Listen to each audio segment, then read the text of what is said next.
C'est l'heure du journal de l'Afrique, soyez les bienvenus sur France 24. À la une ce soir, l'attente au Libéria, les 2,5 millions d'électeurs qui se sont massivement rendus aux urnes attendent désormais les résultats.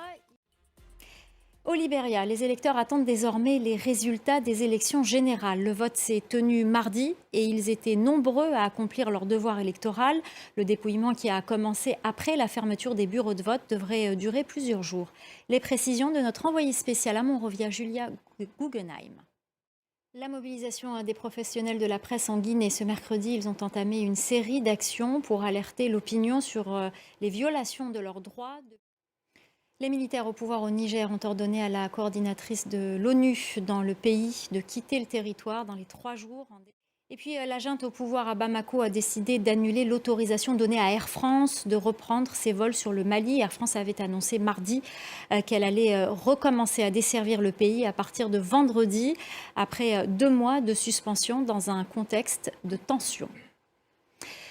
La nouvelle directrice de l'OIM, Amy Pope, a choisi le continent africain et plus précisément l'Éthiopie pour son premier voyage international.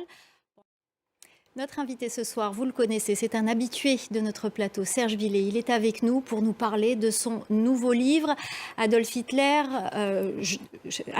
Charles de Gaulle, Jules César, Jeanne d'Arc, Gérard Depardieu, ces étranges prénoms en Afrique et aux Antilles. Merci beaucoup d'être avec nous, Serge Billet. Pourquoi on retrouve autant de prénoms étranges et je dirais même parfois détestables sur le continent et aux Antilles? C'est d'abord lié à une tradition africaine. En Afrique, depuis longtemps, on peut donner à un ami ou à un parent le nom de quelqu'un que l'on aime bien.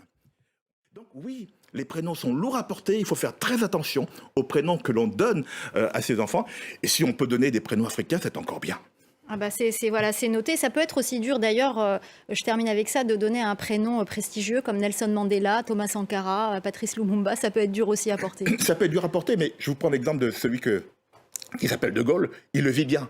Il a eu un passage à vide à l'école, mais aujourd'hui, il le vit bien. Merci beaucoup, Serge Billet. Donc, je rappelle que vous avez sorti un nouvel ouvrage sur les étranges prénoms sur le continent et aux Antilles. C'est la fin du Journal de l'Afrique. Restez avec nous, l'info continue sur France 24.